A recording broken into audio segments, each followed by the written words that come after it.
안녕하십니까. 조선일보 경제부의 박사기자 방현철입니다. 지금은 생방송으로 보내드리는 방현철 박사의 월스트리트 시간입니다.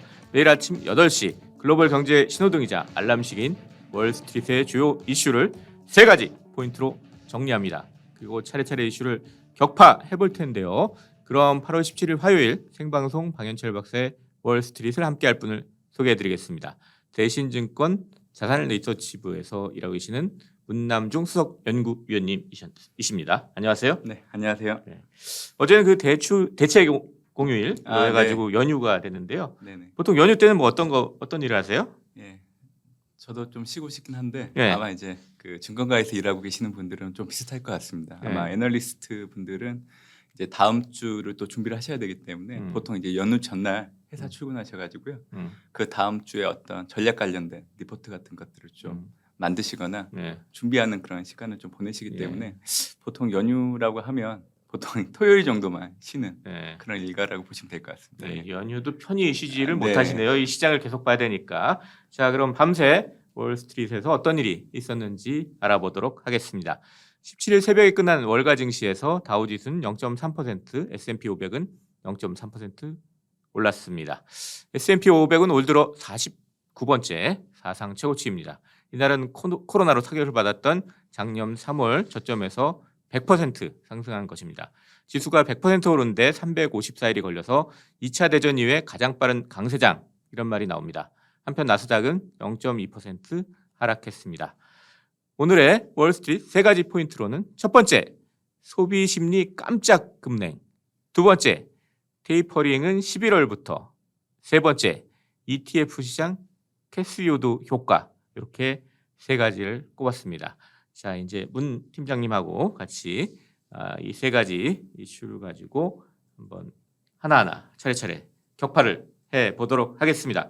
첫 번째, 소비 심리 깜짝 급냉입니다.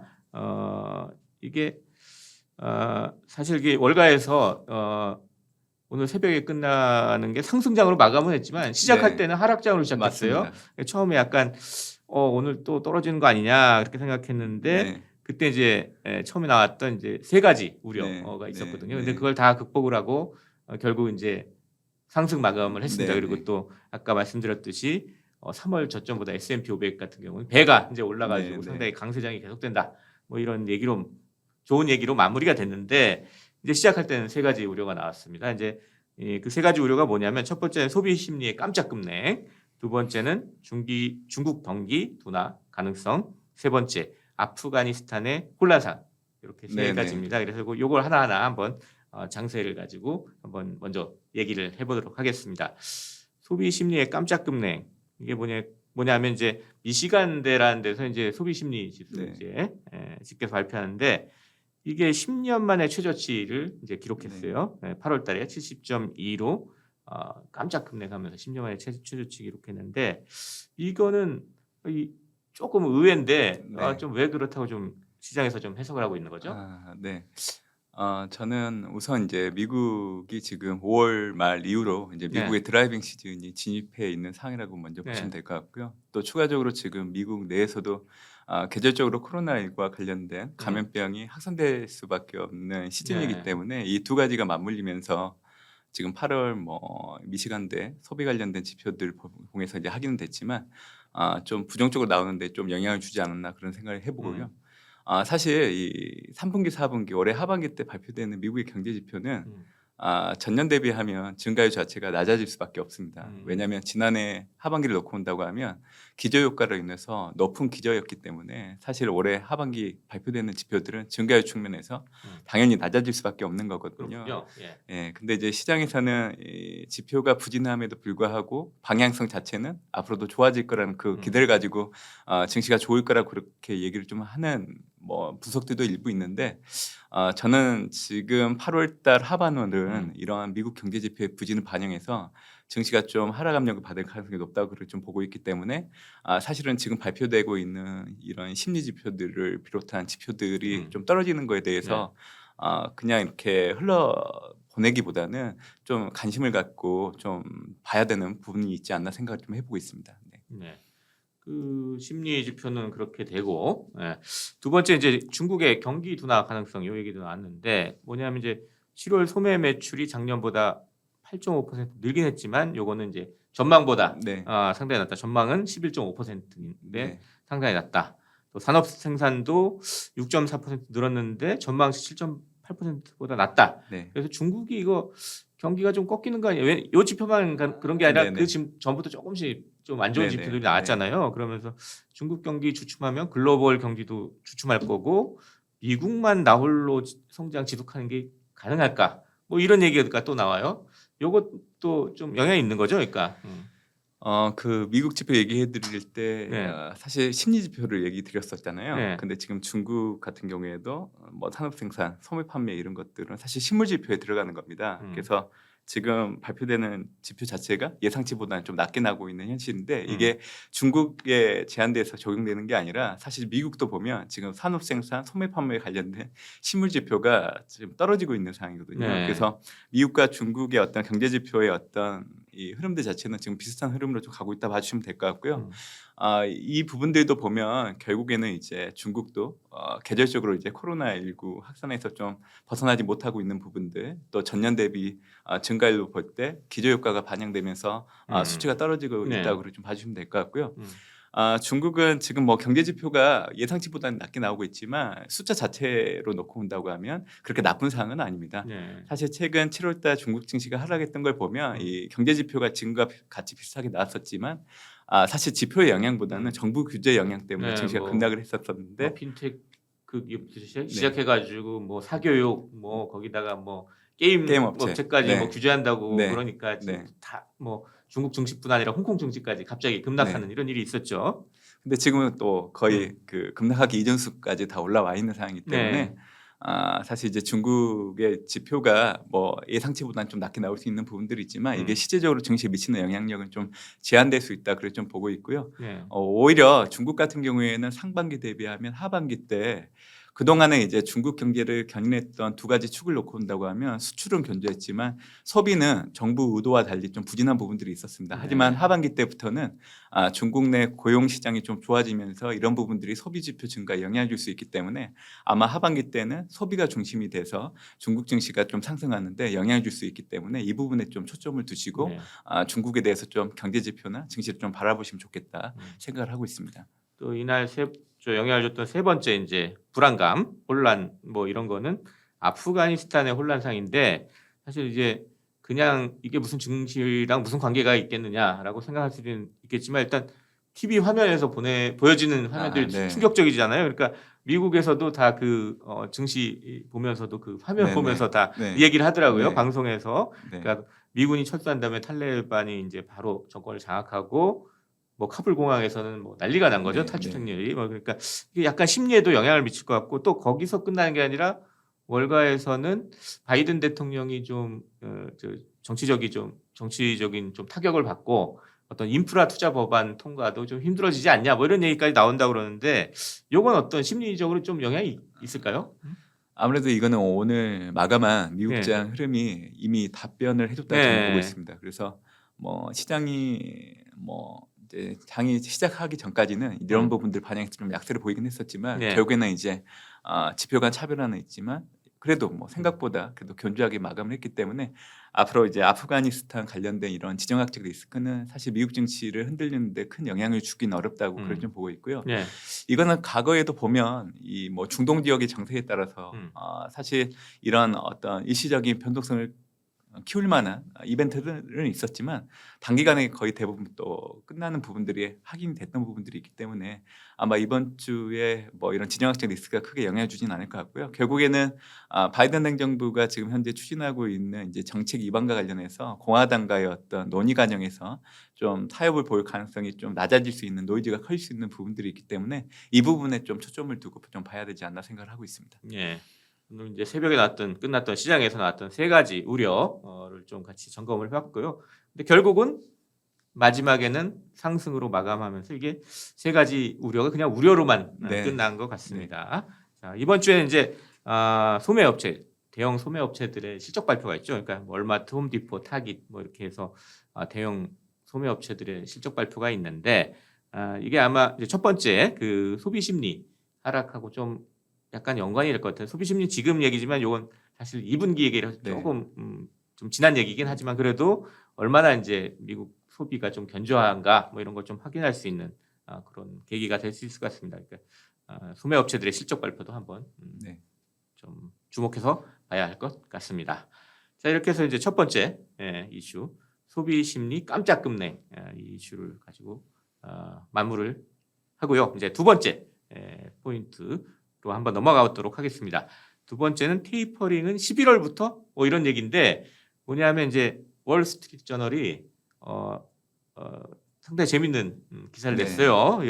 이 저기 월스트리트 저널은 이 뭐 연준 동향에 대해서 상당히 재밌는 기사들을 많이 내는데 되게 나중에 보면 되게 맞는 얘기들이더라고요. 맞는 네네네. 얘기들이 많더라고요. 그래서 이번 것도 상당히 주목해서 봐야 될 것 같은데 이 어떤 기사냐면 미 연준 관계자들 사이에서 경제 회복이 지속된다면 테이퍼링을 약 3개월 후쯤에 시작할 수 있다는 공감대가 지금 형성되고 있다. 3개월 후니까 지금 8월이니까 9월, 10월, 11월, 11월에 시작할 수 있다는 공감대가 형성되고 있다는 네네. 이런 기사입니다. 그러면서 이제 9월 달에 이제 테이퍼링 선언을 할 수가 있다. 그러니까 하고요. 또 좀 빨리 하자고 해서 일부에서는 좀 빨리 끝내자. 그래서 내년 중반까지는 이거 테이퍼링 다 끝낸다. 그러니까 지금 자산 매입한다고 월 1,200억 달러씩 지금 사들이고 있는데 채권을 시장에서 그거를 이제 싹 줄여가는 걸 이제 테이퍼링이라고 하는 거 아니에요. 근데 그걸 11월부터 시작해가지고 좀 빨리 해가지고 내년 중반까지 끝낼 수 있다. 뭐 이런 얘기들이 지금 연준에서 논의가 된다는 거예요. 네, 맞습니다. 예, 뭐 네. 결론이 났다는 얘기는 아니지만 네. 이런 게 논의가 된다는데 네. 이게 시장에 좀 생각보다 좀 더 빠른 얘기인 것 같아가지고 약간 네네. 영향이 있을 것 같더라고요. 예, 일단 테이퍼링 좀 어느 정도 속도 언제 시작해서 어느 정도 속도 낼 거라고 문 팀장님 좀 생각하고 있어요 지금은? 네. 사실 박사님이 지금 얘기해 주시는 이유가 네. 지금 8월 남아있는 하반월 때 미국 네. 증시의 변동성을 키우는 요인으로 작용할 수 있다고 좀 생각하고 있고요. 예, 이번 달 같은 경우에는 이제 잭슨 홀 미팅이 예정되어 있는데 네. 사실 뭐 테이퍼링과 관련된 안내는 없을 걸로 그렇게 예상은 하고 네. 있지만 그래도 그 잭슨 홀 미팅을 통해서 테이퍼링에 대해서 단어라도 나온다고 하면 네. 좀 시장은 민감하게 반응할 수 있기 때문에 음, 사실 좀 하반월 때 좀 중요하게 봐야 되는 이벤트를 보고 있었는데 네. 최근에 월가에서 테이퍼링이 좀 빨라질 수 있다는 이런 설문이 나오고 있기 때문에 네. 그 민감도는 더 커질 가능성이 높다 보고 음. 있습니다. 음. 사실 시장이 예상하는 거와 제가 생각하는 것 좀 약간 다른데 네. 우선적으로 이제 박사님이 얘기해 주신 걸 보면 음. 좀 빨라질 수 있다는 얘기. 음. 그러니까 다음 달 9월 FMC를 통해서 이제 테이퍼링을 공식적으로 선언을 하고 그리고 나서 이제 11월 네. 전후로 해서 이제 테이퍼링을 좀 시행을 한다. 음. 이게 이제 최근 설문의 동향을 반영한 예. 컨센서스인 것 같긴 네. 하는데요. 저는 그래도 다음 달 이제 선제적인 안내는 좀 음. 가능할 거로 좀 보고 있는데 음. 올해 12월 달에 공식적으로 선언을 하고 예. 내년 1분기 때 테이퍼링을 시행하는 정도로 좀 음. 수순을 생각을 하고 있습니다. 예. 제가 이렇게 얘기해 드리는 이유는 일단 7월 FMC를 통해서 이미 이 연준은 시장에게 이 테이퍼링에 대한 시점을 가늠하는 어떤 힌트를 줬다 그렇게 좀 보고 있는데요. 네. 7월 FMC를 보면 결국에는 이제 고용 시장을 상당히 강조를 했습니다. 그래서 음. 물가는 많이 올라가고 있는데 고용 시장 같은 경우에는 아직 코로나19 이전까지 수치가 내려오지 못하고 있는 상황이기 때문에 네. 하반기 때 남아 있는 관건은 이제 고용 시장이 빠르게 회복되느냐 여부인데 지금 사실 7월 뭐 실업률 같은 게 5.4%까지 내려와 있지만 그래도 코로나19가 발생하기 이전인 3.5% 수준까지 내려오지 못하고 있는 상황이거든요. 예. 그래서 이런 실업률이나 지표를 놓고 본다고 해도 뭐 생각보다 이르게 좀 테이퍼링이 될 가능성이 낮다 그렇게 좀 보고 있는 거고요. 그리고 지금은 그 우리가 시작할 때 심리 지표 관련된 어떤 미시간대 소비자 네. 태도 지수 이런 것들 얘기를 해드렸지만 네. 사실 지금은 시즌적으로 코로나19가 확산될 수밖에 없는 이제 하계 중심을 지나가고 있는 시점이기 때문에 지금 발표되고 있는 경제 지표는 약간 노이즈가 섞일 수밖에 없습니다. 그래서 연준 같은 경우에는 어떤 정책에 대한 결정을 할 때 그래도 이런 노이즈를 제의를 하고 결정적으로 좀 영향을 줄 만한 지표를 보고 확인할 수 있는 시점이 결국에는 이 9월이 넘어가야 가능할 걸로 좀 보고 있습니다. 그래서 9월 경제 지표가 발표되는 10월 초중순 그때 이제 9월 지표가 발표되기 때문에 아마 연준은 10월 달, 11월 달 지표를 확인하고 나서 이제 테이퍼링을 공식적으로 선언할 가능성이 높다고 그렇게 좀 보고 있기 때문에 네. 저는 이제 12월 달이 어떻게 보면 공식적으로 테이퍼링을 선언하는 음. 시점이 되지 않을까 네. 그런 생각을 좀 해보고 있는 상황입니다. 네. 가장 최근 나온 설문조사를 보면 문 팀장님 얘기랑 비슷하기도 네, 하고 조금 네, 틀리기도 한데 네. 뭐냐면 일단 로이터 통신이 네, 이제 네, 최근에 네. 이제 가장 최근에 이제 설문조사했는데 거기는 테이퍼링 시작 시점으로 내년 1분기를 보는 게 가장 많았어요. 60%. 네, 네. 그리고 올해 4분기가 한 40% 네. 정도. 그러니까 내년 초에 시작할 거다. 뭐 네, 이런 네. 의견이 다수였습니다. 네. 그러니까 문 팀장님 얘기랑 네, 일맥상통하는데 네, 네. 테이퍼링 선언을 하는 또 시기는 조금 틀려요. 네. 그러니까 3분의 2가 9월 달 네. FOMC 이후에 선언을 할 거다. 그래서 좀 시장 예상보다 빨리 선언할 거다. 뭐 그러니까 기존의 예상보다 좀 빨라질 거다. 뭐 이런 좀 예상을 하는 전문가들이 이제 3분의 2 정도 됐습니다. 그래서 시기는 좀 문 팀장님하고 생각이 다르지만 선언하는 시기는 네, 다르지만 시작하는 시기는 좀 네, 네. 비슷한 그런 결과가 나왔어요. 또 기존에 또 8월 달 그 잭슨홀 잭슨 홀 미팅 미팅. 여기서 할 네. 거라는 예상이 많았는데 이번 조사에서는 8월 달 8월 26일에서 28일 열리는 잭슨홀 컨퍼런스에서 테이퍼링을 선언할 것이다라고 생각하는 사람은 한 명도 없었어요. 네, 네. 예, 그러니까 그 예상 없어지고 한 9월 이후에 이제 나올 거다. 뭐 이런 식으로 설문 결과가 나왔습니다. 예, 그러니까 일단 시장에서는 시작하는 거는 내년 1분기, 내년 초가 될 거라는 예상이 많은데 그에 비해서 지금 월스트리트 저널 보도는 11월에 시작할 거다. 뭐 이런 보도를 하고 있어가지고 시장 예상보다 상당히 빠른 놀라운 좀 얘기인 것 같아요. 근데 이게 좀 얘기가 되는 게 최근 보면 이제 공개적으로 이제 공개 석상에 나와가지고 테이퍼링 빨리 해야 된다는 네, 사람 네. 저기 연준의 고위 인사들이 꽤 많죠. 이제 대표적인 게 이제 크리스토퍼 월러 연준 이사가 네, 좀 네. 그렇고 9월달에 뭐 할 수도 있다. 뭐 이렇게 심지어 9월달에 할 수도 있다 이런 얘기를 하고 있고 뭐 에릭 로젠그렌 보스턴 연방은행 총재도 그렇고 로버트 카플란 댈러스 연방은행 총재 뭐 이런 분들이 계속 9월 테이퍼링 뭐 이런 걸 주장하고 있고요. 라파엘 보스틱 그 애틀랜타 연방준비은행 총재는 9월달에 선언하고 10월에나 12월쯤에 이제 테이퍼링 시작할 것 뭐 이런 걸 주장하고 있어요. 이렇게 좀 일찍 좀 하자는 사람들이 네. 계속 밖에 나와서 공개적으로 얘기하니까 지금 월가도 그 분위기에 좀 약간 휩쓸리는 네. 것 같아요. 근데 지금까지 제가 쭉 보기로는 이 조기 테이퍼링에 찬성한 목소리가 이 연준 내 다수인지는 사실 아직 불명확한 것 네, 같아요. 네, 네. 예.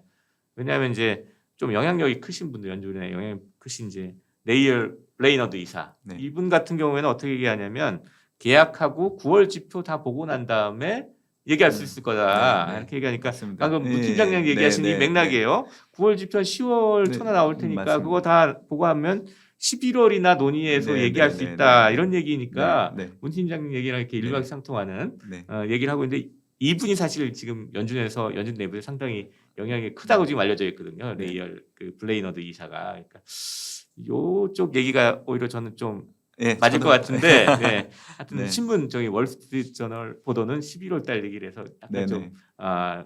좀 시장에 좀 충격을 줄 것 같은 그런 느낌이 듭니다. 예. 자 이렇게 해가지고 지금 테이퍼링 이슈 최근에 이제 핫한 이슈죠. 이게 네, 이제 네. 도대체 언제 시작할 것이냐 이제 갑론을박이 있는데 그 중에 이제 그 월스트리트 저널이 보도한 그 내용 가지고 한번 같이 얘기를 해봤습니다. 그래서 두 번째 이슈 테이퍼링은 11월부터 이 이슈를 좀 마무리해 보도록 하겠습니다. 세 번째 이슈로 넘어가도록 하겠습니다. 세 번째는 조금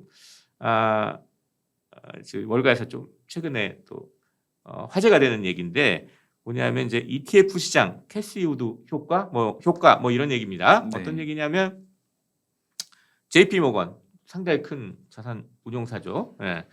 이 JP 모건이 공모 펀드를 갖다가 ETF 즉 상장 지수 펀드로 전환하기로 했다고 발표를 했어요. 그게 한 100억 달러 정도 규모인데 이게 이제 좀 영향력이 있는 게 이 앞전에도 좀 몇 개 자산운용사들이 펀드를 갖다가 ETF로 바꾸겠다 뭐 이런 얘기를 한 게 있어요. 디멘셔널이라는 데도 있고 기네스, 에킨스라는 데 조그만 데들이 이제 그런 얘기했는데 이번엔 상당히 큰 규모의 이제 자산운용사니까 JP 모건이 공모 펀드를 ETF로 바꾸겠다. 뭐 이렇게 얘기를 하니까 좀 이게 계속 이제 화제가 돼요. 이제 월가에서. 왜냐하면 이제 이 ETF가 점점 사람들의 관심을 이제 모으는 그런 투자 도구가 되고 있는데 이걸 이제 반영하는 이 트렌드 아니냐, 이걸 상징적으로 보여주는 트렌드 아니냐, 뭐 이런 얘기예요. 일단 ETF는 지금 우리가 방송에서 많이 다루긴 했지만 어떤 건지 좀 간단히 좀 설명을 좀 해주시죠. 네. 네. 우리가 이제 최근에 동학개미 분들이 삼성전자에 대한 관심을 많이 가지시고 네. 있는데요. 비슷합니다. 삼성전자라는 주식을 사는 거지만 ETF 같은 경우에는 삼성전자를 포함한 다양한 종목들을 한 꾸러미에 넣어서 그거를 이제 한 주 사고 팔 수 있게 거래소에 상장해 놓은 상품이라 그렇게 좀 봐주시면 될 것 같고요. 사실 우리가 뭐 한국 시장으로 따지면 네. 코스피 200, 200 안에 들어가는 종목들을 다 살려고 하면 많은 돈이 들어가지만 네. 코스피 200을 추종하는 ETF를 한 주는 가격이 몇만 원 정도밖에 안 하기 네, 때문에 네. 저희가 쉽게 살 수 있는 거죠. 그래서 최근에 이제 전반적인 트렌드 자체는 공모펀드보다는 이런 ETF 쪽의 시장으로 좀 소비자들의 관심이 많이 커지다 보니까 네. 이런 미국의 대형 투자 은행들도 가지고 있었던 어떤 펀드들을 좀 ETF로 좀 바꿔 나가는 네. 추세인 거라는 생각이 좀 듭니다. 네. 그러니까 이제 공모펀드라면 뭐 미국도 마찬가지고 우리도 마찬가지지만 뭐 증권사나 은행 가가지고 여러 가지 이제 서류도 써야 되고 뭐 이렇게 하고 이제 가입을 해야 되지만 ETF는 그냥 주식시장에 상장된 그렇죠. 펀드니까 뭐 모바일이나 네네. 뭐 인터넷으로 그냥 네네. 쉽게 네. 사고 팔 수 네. 있게 돼 있는 거죠. 그러니까 더 편하다. 그러니까 사람들이 그쪽으로 다 움직이니까 아니 자산운용사들도 이거 공모펀드 하다가는 다 손님들 다 뺏기겠네. 그래서 우리도 ETF 내야지. 거기서 끝나는 게 아니라 기존에 있던 공모펀드도 ETF를 바꿔가지고 그렇죠. 상장해야지. 네네. 이런 트렌드가 생긴다는 네네. 거죠. 그래서 미국 자산운용업계에서는 앞으로 10년간 한 1조 달러 규모의 공모펀드가 ETF로 다 전환될 거다. 뭐 이런 얘기까지 나옵니다. 실제 이게 좀 통계를 보면 1월에서 6월 그 미국에서 공모펀드가 109개가 나왔는데 ETF는 199개가 나왔대요. 그러니까 또 ETF를 더 많이 만드는 거예요. 또 심지어 이렇게 전환도 하고 이런 트렌드를 만든 게 이제 사실 캐시 우드, 네. 그러니까 기술주 투자의 대표적인 캐시 우드가 이런 트렌드를 좀 이끌었다 이런 얘기가 나옵니다. 왜 그런 거죠, 그러니까? 사실 이제 이 얘기를 좀 드리면 좋을 것 같은데요. 사실 ETF 시장을 놓고 본다고 하면 2008년도 금융위기 이전을 놓고 봤을 때는 사실 ETF보다는 공모펀드 시장이 상당히 강했죠. 네. 왜냐하면 공모펀드를 운영하고 있는 매니저들이 운영을 너무 잘했기 때문에 ETF보다 월등하게 수익률이 높게 나오다 보니까 사실 ETF는 그때 좀 약간 찬밥 신세였던 거로 좀 봐주시면 되는데 네. 사실 금융위기를 겪고 나서는 이 공모펀드의 수익률이 떨어지기 시작을 합니다. 그래서 매니저들조차도 이 수익률을 높이기 위한 방안 중에 하나로서 선택한 게 ETF였거든요. ETF는 이제 운용하는 수수료가 낮기 때문에 이 수수료를 낮춰서 이제 운용 수익률을 높이려고 하는 전략이 있었기 때문에 그때 당시만 해도 이제 어떻게 보면 소비자 수요를 감안해서 선호했다기보다는 운용하는 측 공급자 입장에서 이제 선호를 했기 때문에 좀 시장이 커지는 역할을 해줬다 봐주시면 될 것 같고요. 최근 이제 코로나19 이후부터 놓고 본다고 하면 사실 지수를 추종하는 수익률을 가지고 있는 ETF들도 네. 나름 괜찮았었지만 사실 코로나19 발생 이후에 이 언택트 산업이 개화하면서 어떻게 보면 수익률, 시장을 선도하는 부분들을 놓고 봤을 때는 캐시우드의 ETF가 어떻게 보면 단연 대표적인 네. ETF다 보시면 될 아크 것 같습니다. 이노베이션 ETF 그렇죠. 뭐 해가지고 예, 여러분들이 좋아하시는 네. 테슬라부터 비롯해서 이제 마각과 같은 그런 기업들이 다 포함되어 있었기 때문에 그리고 또 실질적으로 수익률이 높게 나왔기 때문이요. 그래서 어떻게 보면 시장에서는 뭐 이런 ETF를 테마 ETF라고 얘기를 하고 있는데 네. 앞으로도 좀 시장의 전반적인 추이를 보면 이런 지수를 추종하는 ETF보다는 테마 ETF, 특히 이 신경제와 관련된 성장주를 포함하고 있는 좀 이런 핫한 기업들을 가지고 있는 ETF들이 앞으로도 좀 계속 시장을 선도하는 그런 경향들이 계속 커지지 않을까 그런 생각을 좀 해보고 있습니다. 네. 그래서 이제 사실 글로벌 ETF 시장으로 엄청나게 좀 자금이 들어오는데 올해 이미 7,050억 달러 자금이 들어와 가지고 작년 한 해 들어온 7,365억 달러 여기에 비견할 만하게 이제 자금이 들어왔다고 그래요. 그래서 이게 현재 이제 9조 달러를 이제 넘어서게 네네. 됐다. 뭐 그러고 근데 아직 그 캐시우드 스타일의 그 액티브 ETF 여기에는 전체 시장 비중이 한 4%밖에 안 돼가지고 앞으로 더 클 여지가 네네. 있다. 뭐 이런 얘기도 나옵니다. 근데 이제 문제는 이렇게 ETF 시장이 커지면은 사실 시장에 좀 충격을 줄 수도 있다 이런 네네. 말들이 네네. 나와요. 예. 이게 뭐 원일 모를 작은 충격에도 좀 그렇죠. 흔들릴 수 예. 있다. 예. 암 누가 어떻게 될지 잘 모르니까 운영한 사람이 잘 누군지도 모르고 뭐 이러니까 뭐 그런 얘기들이 나오는데 예. 아마 이제 음. 그 ETF도 보면 운영하다 보면 이 퀀트 베이스로 해서 이 음. 시장의 어떤 설정된 어떤 범위를 벗어나게 되면 이제 자동적으로 노스컷을 하거나 예. 이런 부분들이 반영되다 보니까 결국에는 이제 시장의 어떤 충격에 대해서 이 공모 펀드처럼 이제 사람이 하는 매니저 같은 경우에는 그렇게 나빠지지 않을 거라고 생각을 하면 그렇게 내던지거나 하진 않는데 사실 ETF는 자동으로 이렇게 그런 매도를 하는 그런 부분들이 있다 보니까 그렇군요. 한번 충격이 오게 되면 음. 그게 이제 연쇄 효과를 나타내면서 시장의 충격이 조금 더 강도 있게 올 수 있는 부분들이 있기 때문에 약간 이런 리스크는 좀 감안해야 되는 부분들은 있습니다. 하지만 뭐 전반적인 시장의 분위기는 그래도 이 ETF 이런 패시브 시장이 계속 커져가고 있는 상황이기 때문에 반대로 얘기하면 패시브 시장이 커지게 된다고 하면 이 증시가 안정적으로 성장하는 기반을 만드는데 또 긍정적인 영향을 줄 수 있는 부분들이 있기 때문에 동전의 양면을 가지고 있다는 부분들을 기억을 하실 필요가 있습니다. 자, 이렇게 해가지고 세 번째 포인트 ETF 시장 캐시우드 효과 여기까지 알아봤습니다. 이제 월스트리트의 세 가지 포인트를 한 줄평으로 요약해 보겠습니다. 첫 번째, 월가 증시에서 강세장이 지속되고 있습니다. 하지만 델타 변이 확산, 경기 둔화 가능성, 지정학적 위험 이런 월가의 불안감은 갇히지 않고 있습니다. 증시는 오를 때가 있으면 내려올 때도 있습니다. 항상 리스크를 염두에 두시기 바랍니다. 두 번째, 월가에서 11월 테이퍼링, 즉 자산 매입 축소 가능성이 제기됩니다. 물가가 급등하고 일자리가 늘어나면 미 연준이 브레이크를 잡을 때가 온 것입니다. 하지만 연준은 시장이 놀라지 않게 사전에 신호를 제대로 주길 바랍니다. 세 번째, 미국 시장에서 공모펀드를 ETF, 즉 상장지수 펀드로 전환하는 일이 생기고 있습니다. ETF에 대한 투자자들의 관심이 높아지기 때문입니다. ETF가 늘어나면 시장 전체에 미치는 위험성은 없는지 한번 점검해 봐야 하겠습니다. 자, 이렇게 해서 거의 마칠 시간이 다 됐는데요. 문 팀장님 이제 저희 시청자 여러분께 마무리 인사 좀 네. 부탁드리겠습니다. 최근에 이제 미국 증시보다는 국내 증시가 오히려 더 변동성이 커지고 있는 부분들이 있는 것 같습니다. 저는 이제 8월 달은 좀 무더위가 찾아온다는 얘기를 좀 드렸었는데요. 아마 입추가 지나고 나서 지금 좀 바람이 시원하게 좀 부는 그런 것들을 좀 느끼실 겁니다. 아마 9월 정도 되면 8월에 어떤 무더위가 좀 해소되면서 또 증시는 또 안정을 되찾을 가능성이 높기 때문에 8월 하반을 약간 증시의 변동성이 오더라도 감내를 하신다고 하면 남아있는 하반기 때 지금보다는 지수 레벨이 더 올라갈 수 있다고 보고 있기 때문에 이런 부분들을 염두에 두고 투자를 하신다고 하면 도움이 되지 않을까 생각을 하고 있습니다. 네, 감사합니다. 8월 17일 화요일 생방송 방현철 박사의 월스트리트 벌써 라이브를 마칠 시간입니다. 함께해 주신 여러분께 감사드립니다. 도움되셨다면 아래 채널 구독 버튼까지 꾹 눌러주시기 바랍니다. 그럼 내일도 저는 아침 8시 월스트리트를 세 가지 포인트로 진단하고 이슈를 격파하는 방현철 박사의 월스트리트로 돌아오겠습니다. 지금까지 함께해 주신 대신증권 자산 리서치부 팀장 문남중 수석 연구위원님 그리고 저는 조선일보의 경제부 박사기자 방현철이었습니다. 감사합니다.